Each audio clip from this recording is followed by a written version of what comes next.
Hello everyone, a very warm welcome to the Food and Beverage Service session. Dear students, today we shall be discussing about a very interesting topic, that is state laws and regulations related to events or conducting events in state of Maharashtra. Before we begin, let me take this wonderful opportunity to introduce myself. My name is Yogendra Singh Tanwar and I am working as an assistant professor at AISSMS College of Hotel Management and Catering Technology, Pune. Dear students, if you have any doubts or queries, please feel free to drop me a line on my email address which you can see on your screen right now. So subject is Events Management, subject code C404, Chapter 4 Legal Compliance, subtopic 4.5 State Laws and Regulations in State of Maharashtra related to conducting or having events. Now, dear students, this is the last and final subtopic of Chapter 4 Legal Compliance. Let's understand today's learning objectives.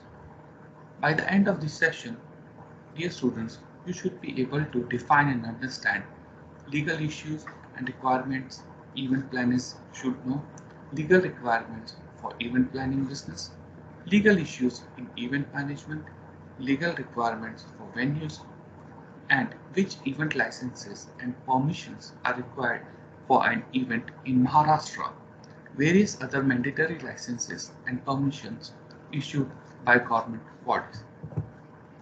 Now let's try and understand legal requirements for event planning business. Now dear students, for running an event management company or as an event planner, you have to keep a tab of the following. It is good to review just in case there are some new or even surprising legal issues you had not considered before. So number one is pay business taxes. If you do not have your own tax advisor, you need to start by reviewing common tax pitfalls, which include things like deduction, specifics and proper documentation, speaking with a licensed tax professional or a chartered accountant to make sure the business is properly set up with the government. In addition, make sure to set aside the proper amount of taxes you will owe from every job. Number two is get a business license. Now, government authorities will fine or suspend your business activities for not having the right paperwork in order when you are first starting up. Business registration is mandatory and local office should be able to give you information regarding the process online or over the phone. A little payment upfront now can save you big surprise fees or fines in the future. Number three is create the right client contracts. Every event planning contract you write for a client should include certain clauses that cover all your bases in case things go wrong for either party. Always have a contract in place. It is only does it not only does it protect your business, it can also set expectations, explain the scope of your work, and streamline communication if or when issue comes up. Number four is get ahead of business name disputes. Now, what does this mean? A quick Google search can save you a potential lawsuit. Do not let competing businesses, even the ones which are out of date websites and barren social media accounts, say you stole their names. Do your research first. But if you don't and you find yourself in this situation, it's worth it to start over from scratch, especially if they are threatening legal action. But no business name is worth all you could possibly lose if you went up against them in court. Number five is securing commercial general liability insurance. Now we have spoken about the insurance in 4.4 in the last video. So let's speak briefly regarding this. Whether you are a corporate event planner or a private party planner. Having insurance is the most important thing you can do to protect not just your business but also your entire career. As with most of the items on this list, this situation is taken care of with a little advanced preparation. Find the best insurance for your needs. Just make sure you have it ready to go well before your event. Now, dear students, let's watch a very small video about event planning contract essential, which are the 5 clauses you must include in your event contract. In any type of contract work, miscommunication can arise between the contractor and client. This is why a verbal agreement is never enough. You need a written contract. Be sure to always include these features in your event planning contract. 1. A payment schedule. Most event planning work includes an initial deposit with the rest paid after event completion. Designate a due date on your timeline for the initial deposit and clearly put in print that no work will be done until the amount is paid. 2. Terms for cancellation. When a client wants to opt out, prevent monetary losses by indicating in the contract that all payments made up until the point of cancellation are non-refundable. Also make clear that clients are responsible for any planning costs you've incurred up until the point of cancellation. 3. A cancellation by you clause. What if it's you, the event planner, who wants to opt out? Maybe you get a last-minute request from a high-profile client, or you're short on staff members. Include the scenarios that allow you to opt out, as well as provisions for the client you're backing out on. 4. A termination clause. Don't confuse this with terms of cancellation. A termination pertains to cancellation due to unforeseeable events that are beyond either party's control. This may include weather-related incidents or government shutdowns, among other situations. A termination clause outlines the scenarios in which either party is absolved from liability. 5.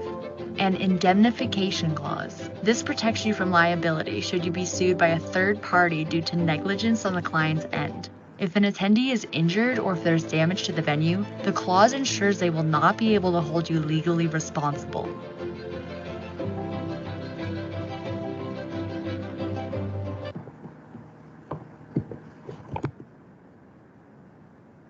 So let's get back to our slide again, our presentation. I hope you might have enjoyed the video.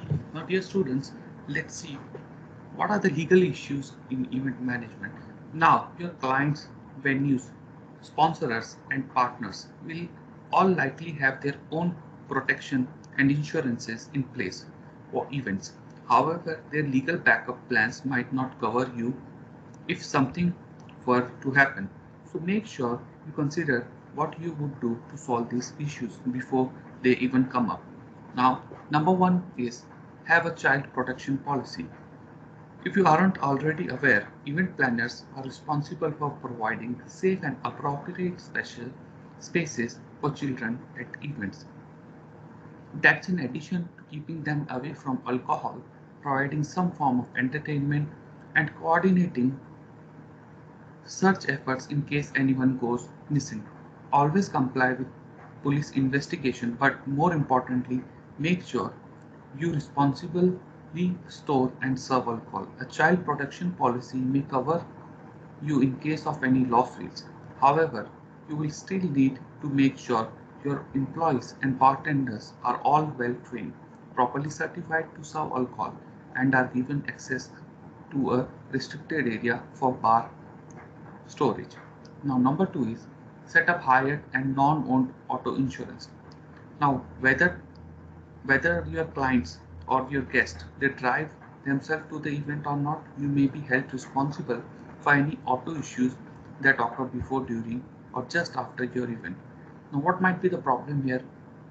For example, an event attendee falls while climbing out of a charter bus that takes guests from the parking lot to the event center. The driver's insurance doesn't cover all of the expenses, so they have turned to you to make up for the rest. Solution. So what may be the possible solution for this problem?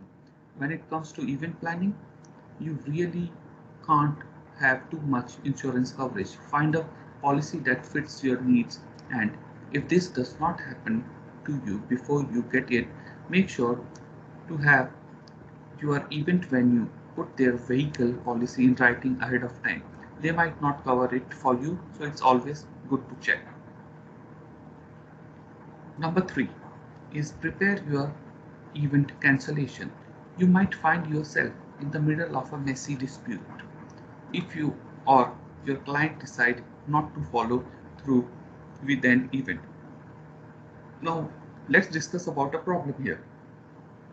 For example, after planning a wedding the past 6 months, your client tells you they have run out of money and are going to postpone the ceremony for an undetermined amount of time. They also can't afford to pay you for the work you have already done. So, what is the possible solution for this? Cancellation terms should always be clearly laid out in your event planning contracts. Cover your bases by making sure to include all your policies for if they, the venue, or even you decide to cancel. Let's look at the legal requirements for venue. Now, number one is get a liquor license. Most event types include alcohol, so you want to make sure your bases are covered if you plan to let your guests imbibe. Now, let's look at one of the problem. It is just an example, and I would give a solution for this. The venue you booked for your client wedding reception just informed you that they lost their liquor license. So in this, with the big day only a couple of months away, there's no time to switch venues. Plus, your client wouldn't want to lose out on the deposit. So what is the possible solution for that? Now, the time can be even short to get another license. So solution can be ask the venue to purchase liquor liability insurance if they don't already have it. If they don't cooperate, get some of your own. You won't be able to sell alcohol, but you can accommodate open bars. Plus, the venue might still even provide you with bartenders or other help. So be sure to work together with them on this issue. Number 3 on the list of legal requirements for venue is get a health department permit. Get a fire marshal permit. So now what is a fire marshal permit? Your city might require special events permits. If they do, build this process into your event timeline because it could take longer than you think to obtain the fire department's permission. Now let's look at one of the examples. Now, what might be the problem? At last minute, you and your client check the weather forecast. The outdoor event is tomorrow and will now be forced to endure a thunderstorm. Neither one of you think cancelling is necessary, but you will need tents to shield attendees from the rain. The area is very large and exceeds the minimum dimensions that would require you to obtain a fire marshal permit. Now, what is the possible solution for this? The fire marshal permit process requires paperwork, fees, and a site inspection, depending on when and where you plan to host your event. It might be wise to go ahead and have this taken care of to accommodate your bad weather backup plans. Now, number 3 on the list is get a health department permit.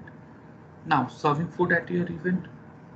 Yes, then the health department would like to have a say how you do it. Now, in India or in state of Maharashtra, FSSAI, that is Food Safety and Standard Authority of India, is the government body which gives you the license. Yeah, they would come to your event site and do the inspection and grant you the license. Now, dear students, let's look at which event licenses and permissions are required for an event in Maharashtra. Now, number 1, before we discuss the various licenses and permissions, every event hosted anywhere in India requires the event company to apply for and procure certain licenses from government bodies and permissions or no objection certificates from various bodies created to protect the rights of entertainers. Now, listed below are some of the licenses which are required. Number 1 is Phonographic Performance Limited, also known as PPL. Now established in 1941, PPL owns as assignee and exclusive controls public performance rights and radio broadcasting rights in more than 5 lakhs songs and sound recordings in various languages such as Hindi, Telugu, Tamil, Bengali, Punjabi, Marathi, Malayalam, Bhojpuri, and other Indian languages, including both films and non-film songs such as ghazals, devotional folk, pop, classical, etc. of its more than 250 members who are music labels. Number 2 license is the Indian Performing Rights Society Limited, that is IPRS. Now IPRS was established in 1969. The business of IPRS is to issue licenses to users of music and collect royalties from them for and on behalf of its members, that is authors, composers and publishers of music, and distribute its royalty amongst them after deducting its administrative cost. Number 3 is Novex Communication. So now what is Novex Communication? Now it is a fairly new entrant. Novex is an authorized agent for Yashraj Films, UTV Movies, Shimaru Entertainment Private Limited, who grant on their behalf public performance right to a third party. Number 4 is excise license. Now, excise license is to be procured for the sale of or supply of alcohol at a live event or recorded music event in India. Hotels and venues will sometimes ask for a one-day liquor license for events specifically in Maharashtra. Some hotels and venues may require you to obtain an alcohol permit. The legal age for alcohol consumption in state of Maharashtra is 25, and all residents of the state must obtain an alcohol permit to consume, transport, or possess up to 12 units of alcohol or face a fine of up to INR 50,000 and or jail sentence of up to 5 years. Now last is NOC from collector, that is from entertainment department. If here is a non-ticketed closed door invitee only event, then one needs to procure this NOC. If it is a ticketed event, then one needs to take a commercial taxes license. The entertainment tax has to be calculated based on the estimated number of tickets sold. Now dear students, now let's have a look at the various other mandatory licenses and permissions issued by government bodies in state of Maharashtra. So you would need premise license, performance license, NOC from the traffic department, NOC from the fire brigade department, NOC from the electrical inspector, NOC from the health department. Now NOC from the Rangbhumi Parinirikshan Mandal. This is only for state of Maharashtra. It is also known as Maharashtra Rajya Rangbhumi Ani Prayog Parinirikshan Mandal, that is translated as Maharashtra State Theatre and Experimental Inspection Board. Now dear students, with that note, I would like to request you, please like and subscribe the channel and also attempt the quiz related to the topic through the link provided in the description of the YouTube video.